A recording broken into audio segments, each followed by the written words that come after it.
कितने विभाग थे इनके पास? इनके पास अभी 13 मंत्रालय। 13 मंत्रालय। सर एक मिनिस्टर 13 मंत्रालय देख सकता है, मतलब इफेक्टिवली? सुना तो नहीं पहले कि एक मंत्री 13 विभाग देख पाए, मगर सिसोदिया के पास ज़्यादा थे।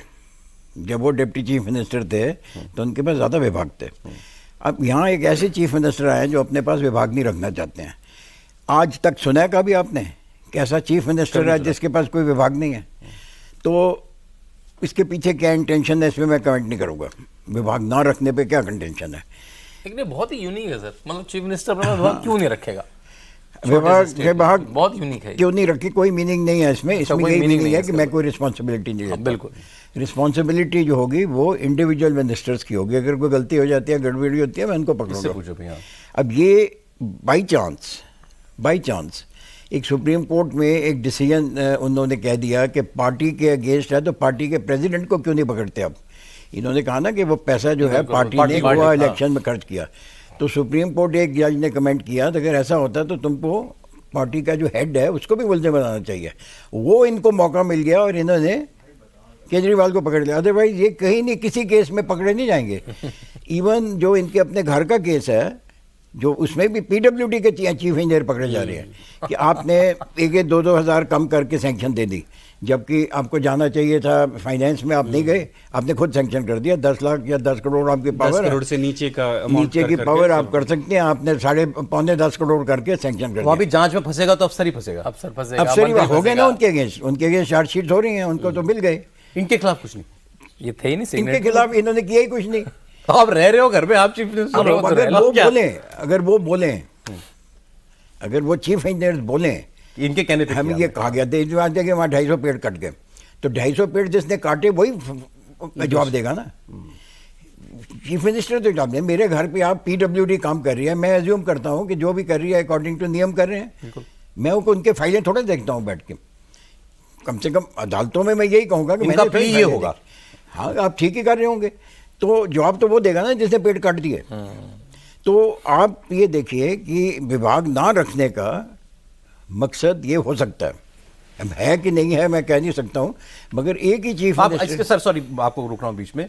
एक्साइज मामले में भी आप कह रहे हैं कि कुछ नहीं होगा इनके खिलाफ, इनके खिलाफ कुछ मिलेगा नहीं। हो तो क्या, एक्साइज पॉलिसी में सीबीआई में भी फंसे हुए हैं और ईडी में भी फंसे हुए हैं। नहीं, वो आपने कहा ना वो सिर्फ इसलिए क्योंकि वो पार्टी के चीफ हैं, इसलिए तो इसीलिए फंसे हुए हैं ना। एज चीफ मिनिस्टर कुछ, एज चीफ मिनिस्टर थोड़ी फंसे हुए हैं। एज पार्टी चीफ उनके अगेंस्ट केस है। एज पार्टी चीफ आपने अपनी चीफ मिनिस्टर की पोजीशन मिसयूज की, चीफ मिनिस्टर की मिसयूज की। जो नोट चेंज किया था एक्साइज कमिश्नर का, वो तो सिसोदिया ने किया था, इन्होंने थोड़ी किया था। पता है ना आपको वो केस? एक नोट बना एक्साइज पॉलिसी का, एक्साइज कमिश्नर ने बनाया, तभी तो वो बच गया। उसने बना के आपको भेजा, आपने उस नेट को बदल के एक दूसरा नोट अपने कंप्यूटर में बनाया और उसको डाल दिया, और वो चीफ मिनिस्टर के यहाँ जाके अप्रूव हो गया और कैबिनेट में अप्रूव हो गया, और फिर एलजी को चला गया, वहाँ अप्रूव हो गया, पॉलिसी बन गई। जब पता चला, जब एक्साइज कमिश्नर को सस्पेंड करने वाले थे, उससे पूछा इन्होंने, उसने कहा मेरा नोट तो ये है, ये मेरे कंप्यूटर में पड़ा हुआ है, मैंने तो ये नोट भेजा है। इनके कंप्यूटर जब सीबीआई ने सीज किए तो इनको वो नोट मिल गया जो इन्होंने चेंज किया था। तो सिसोदिया फंसे ना। उसमें केजरीवाल का क्या रोल है? सर इस पॉलिसी में अभी इतना लंबा इसका केस चल गया, सुप्रीम कोर्ट, ईडी, सीबीआई सब हो गया। आपने दिल्ली की हर विभाग, सारी फाइलें, सब आपको पता है क्या होता है उसमें। आपको कोई देखते ही किसी को कोई मैलिफाइड इंटेंशन नजर आता है क्या? शुरू से ही मैलिफाइड इंटेंशन है। अच्छा। दिल्ली में जब मैं DSIDC का चेयरमैन था, बहुत पुरानी बात कर रहा हूँ, 70s की, 80s की, तब ये टेक ओवर हुआ था। क्या हुआ था, यहाँ एक साइड ट्रेजेडी हो गई थी, लोग की डेथ हो गई थी। जो IMFL की दुकानें हैं वो पुरानी चल रही थी, 6-7 थे कनॉट प्लेस में, 2-4 थी चांदनी चौक में, 11 दुकानें थी।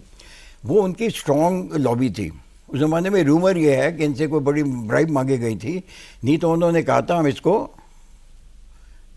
गवर्नमेंट टेक ओवर कर लेगी। ऑक्शन के फेवर में तब गवर्नमेंट नहीं थी, क्योंकि ऑक्शन जो होती थी एक्साइज की, कंट्री लिकर की होती थी, उसमें 2-4 डेथ्स हो गई थी। तो उस पर जो जुडिशियल इंक्वायरी हुई थी, उन्होंने कहा था ये ऑक्शन सिस्टम ही गलत है, तो ऑक्शन नहीं कर पाए वो। तो उन्होंने फिर गवर्नमेंट के टेक ओवर कर दिया। ठीक है। गवर्नमेंट शॉप टेक ओवर करके 5-4-5-10 की जगह पे 500-600 दुकानें चल पड़ी। तो उसमें DSIDC का भी रोल था, हम लोगों ने भी बहुत सारी दुकानें बना दी थी। तो वो सिस्टम चल रहा था। उस सिस्टम में क्या था कि उनका मार्जिन फिक्स था। मुझे जहाँ तक याद आ रहा है, पहले 50 पैसे होता था एक बॉटल पे, पूरी समझिए 500 रुपए की बॉटल है, इनको 50 पैसे मिलता था। वो भी काफ़ी बन जाता था क्योंकि सेल बहुत ज़्यादा। और जो एक्साइज जो होलसेल का था, होलसेल का रेट एक्साइज कमिश्नर फिक्स करता है। अच्छा। कितने पे आएगी सारा देख के, बड़ा पुराना सिस्टम है ये, एक्साइज कमिश्नर फिक्स करता है एज पर एक्साइज एक्ट।